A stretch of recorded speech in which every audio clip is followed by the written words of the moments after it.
Hey, what's up mga ka-G? So, may bago tayong dating. Ito kasi yung mga pinadala sa atin ni Boss John.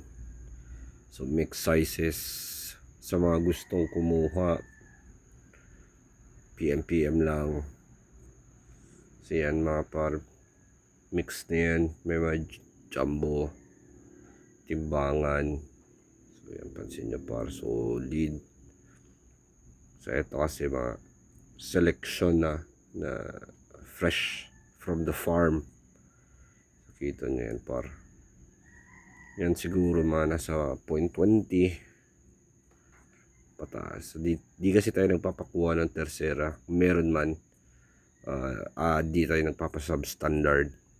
So pwede yung tignan guys yung mga laban natin sa videos natin. So galing lahat yan kay Boss John. So Cebu North Lines. So solid yan par. Yan, timbangan na naman. So kagabi lang to lahat. Lahat na yan mga fresh from the farm. Yan, good size. So karamihan talaga dito mga good size. So di ko na pala siya ni-record. Nag voice over na lang tayo mga par. Kasi kanina nag-video okay. So baka makapiright tayo. So yan. Papakita ko lang sa inyo. Yan, jumbo yan par. Nakita nyo naman yung daliri ko. Isa pa pantimbangan. Ang susolid ng mga pinadala sa atin. So, sa mga gustong kumuha, PM lang kayo. Chat kayo sa baba. Location nyo.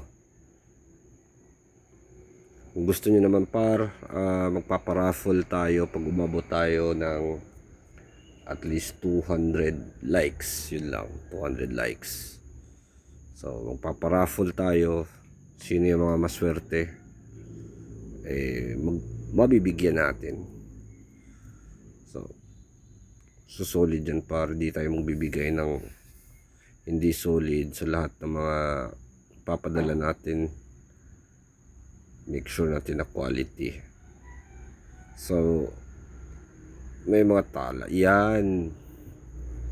Ito yung isang jambong tala. Tingnan nyo par. Ang laki niyan par. So nakita nyo par, nakatiklop pa yan. So yan, TM, dalawang TM. So mostly mga tala pinapadala sa atin yan, matik na yan. So may isang tala tayo na upcoming, pulang tala, yun yung pinaka solid. Sabangan nyo yan, upload natin yan. Tsaka ito par, yan, ang solid na mga pantimbangan yan, papang ulutan. Kita nyo yan par, ang dami nyan. So ito, mocha,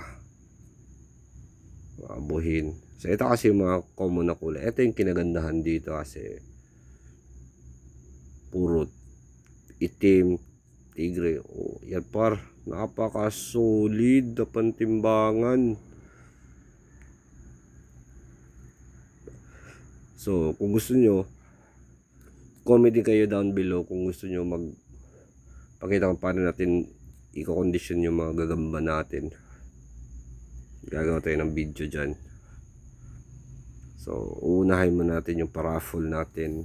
Baka kasi yung mga ka-G natin na gusto rin makakuha ng mga gagambang Cebu North Line. So PM lang. So ito par, ito na yung last batch. So meron tayong mga pongkan, pero karamihan dyan itim. So ito yung kinagandahan sa Cebu, karamihan yan itim. So yan mga solid na pantimbangan. Yan kasi yung hinuli ko kasi mga malaking pantimbangan yan. Yan solid par. Oh, tingnan nyo, napakaganda. Yan, good size. So lahat yan mga pantimbangan na 25 up. So yun lang par.